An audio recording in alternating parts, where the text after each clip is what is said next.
Hi, and welcome to a new episode of For Your Review. My throat. I started having a cough, and it's just like going all over the place. You're right. Yeah, I think I'll survive. I'm your host, Scott Birmingham. My co-host, Mr. Ross Martin. Today, we're going to be discussing, reviewing Machette, or Machette. How were you saying it last week? I said it machete last week, but Yeah, it's machete. Machete in the movie. That's how it's pronounced. And Machete it's an expansion of a fake trailer that was released together with Robert Rodriguez and Quentin Tarantino's 2007 film Grindhouse. And basically, they just did a full feature out of the film. I'll just go out of the park with this one. My daughter asked me what I thought about this film. And I hope she didn't see it. She did not see it. I explained it as a guilty pleasure, so to speak. And that's how I would sum up the movie. It's not an Oscar contender, but it sure does give The Expendables a run for its money when it comes to violence. The dialogue must have been all of about 10 pages long for this film, but it's a fun movie to watch. It's made very much in the B-movie vein, but that's its intention. It's supposed to be like that. And it reminded me very much of the old biker films, the old Hell's Angels films you used to watch. It exploits immigration, Latinos, politicians, women, and it's a film that doesn't hold back on violence, to say the least. Yeah. And it has some very interestingly humorous moments and lines of dialogue just to kind of break it all up, I guess. Yeah. And I kind of gave it a 3 out of a 4 because Rodriguez did succeed with what he wanted to do with this movie. And it seems evident that a lot of fun was had making the movie, as it were. And if you're in the mood for action, some blood, not big on story, this is your movie. And I think the trailer that they show hits it right on the mark. The question I wonder about Robert Rodriguez as a whole, though, is this is a guy who's going to be going on to leave a Spy Kids legacy? I'm not really sure what he wants to do. I mean, he's done like 14,000 Spy Kids. He has another one coming out. This character has been in bits of all those movies. Yeah. And I guess he's going to be, if you pay attention to the very end, where Machete kills and Machete kills again. I mean, there's some films that he has in the works for this. Those are sequels I'd see. Or he's contending to like focus on becoming a new cult classic kind of a director. I'm not really that sure where he sits and what he wants to do. What did you think? I think it was too bad. I actually liked it. Like you're saying, it was fun. I like the comedic undertones. I like the political undertones too, because a lot of the movie deals with the issue of illegal immigration. Because kind of the whole plot of the film revolves around a bunch of illegal immigrants from Mexico, all come to this small Texas town, and they're working there. And basically, there's a senator from Texas who is trying to get reelected, much like now. Right. But this guy is Robert De Niro's character, who I thought was actually very, very good in the film. I like seeing him. It's always good to see De Niro, but I think he did a good job. I agree.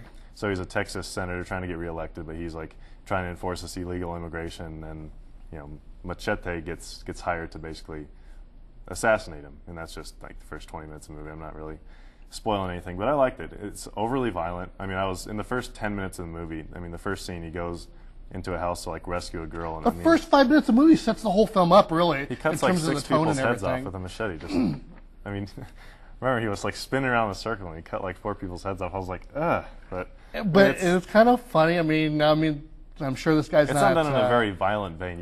You can sense the comedy behind it. Oh sure. Which I like. Oh sure. And I actually never saw Grindhouse. Neither did I. I hear you didn't either, huh? I was expecting you to kind of. Nope. Did not see it. Well, I mean, I hear mixed things about it. That's why I didn't see it. I never really had an interest in it. Well, I would have loved to at least see the trailer to see how much. But I mean, I like this enough to the point where I might visit it in the future. But yeah, it was a good movie. It was funny. I liked the acting. Who was in it? De Niro was good. Danny Trejo was good. I mean, he's kind of like I thought like an anti-hero kind of, like you're rooting for him, but you don't know why because he's not exactly the best protagonist in the movie. And you know what? And I'm not the biggest Don Johnson fan in the world. Not too bad, though. Yeah. I mean, to watch him in this movie, I mean, it wasn't too bad. It's one of those movies I just think you have to be kind of in the mindset and the mood to go see. Yeah. If it's a comedy love story you're looking for, ain't your movie. But if you're looking for a little edgier piece that's not overly polished in a lot of sense, it's a fun ride. Yeah. So I would check it out. Now, as my throat still clears up here. What's wrong with you, buddy?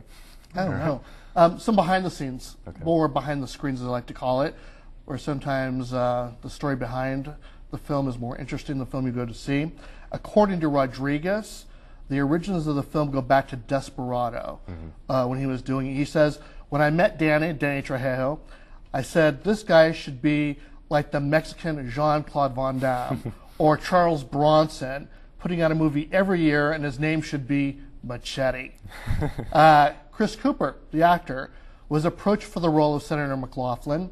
He reportedly stated that the script was, quote, the most absurd thing I've ever read.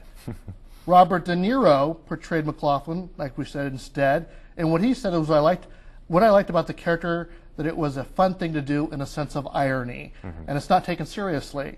He's not taken seriously on one level, so that frees you to have fun without being weighed down by some requirements by the film, which is evident. I mean, it really is. I think that's kind of a testament to the whole film as a whole. It's a fun little ride. Now, as far as other critics, interestingly enough, the film has received mostly positive reviews.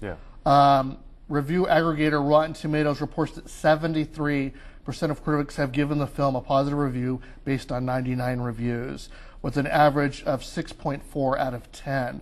The site's general consensus is that, quote, Machete is messy, violent, shallow, and tasteless. And that's precisely the point. It's one of the most cartoonishly enjoyable films. Another aggregator, Metacritic, gave the film, quote, mixed or average reviews, weighted mean score of 59 based on 27 reviews.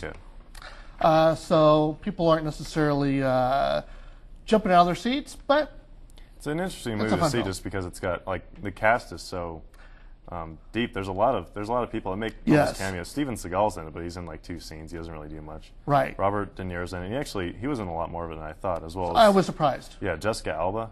From the trailer, I thought she was going to be a smaller part in that movie, but she was actually in a lot of scenes. She did okay. You know, I'm not a huge fan of her acting. She's decent, but she did a pretty good job in the film. Then Michelle Rodriguez was in it. Lindsay Lohan.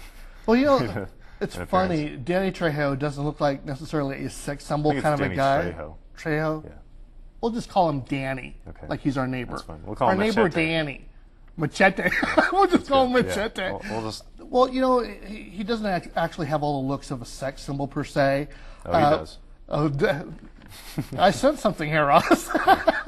But, you know, in the film, he's kind of played off kind of like this guy that kind of sort of everybody girl wants, you know, especially at the very ending with that big passionate kiss that goes on. I'm like, well, okay. This dude's face is rugged. Look at this guy. To say the least. I think it'll make a great DVD. Yeah. It'll play really well. If, like I said, if you haven't had a chance to see it, if you're in the mood and the mindset to go see something that might be a little bit of a ride for you and violence you're not shy of, check it out. That's what I would say. If you're a little queasy, I wouldn't. You might want to pass. But it's an interesting film, and we'll see if we actually do see Machete kills and Machete kills again, as promised at the end of the film. So we'll see. Let's take a clip, look at Machete, and then we'll come back with next week's film to review. Who are you working for? Who wants the senator dead? Is it the network? Moose? She doesn't know anything about it. Network either. The man who hired me was a Mexican. Really? I was afraid he wanted septic work. Instead, he offered me $150,000 to kill the senator. Look at me. I can get you papers. Now, next week, in my constant pursuit to see films sometimes of those that have absolutely no interest to me, I'm going to go see Resident Evil Afterlife. Now, is 3D part of the title, or is it just shown in 3D? I'm not 3D sure. is part of the title. I think that's part of the title. Unfortunately, 3D. yeah. If I can find it in 2D, I prefer to watch it in 2D because of that whole dim screen. I'd rather watch the film. Plus the cash, man.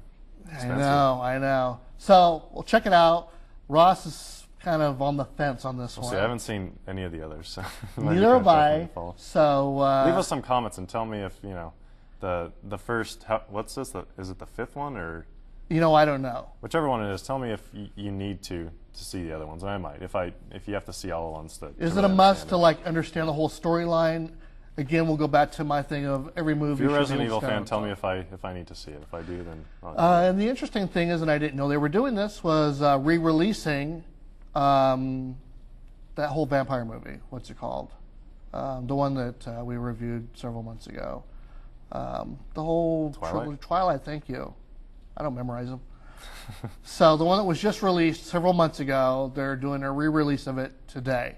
Really? Why? Maybe they're cash poor. I don't know. Maybe they didn't hit that whole box office mark.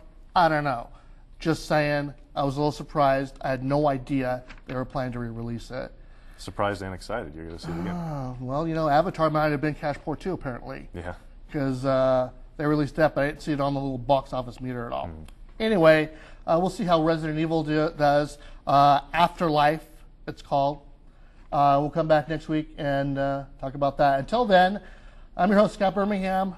Mr. Ross Martin with me, and this is For Your Review.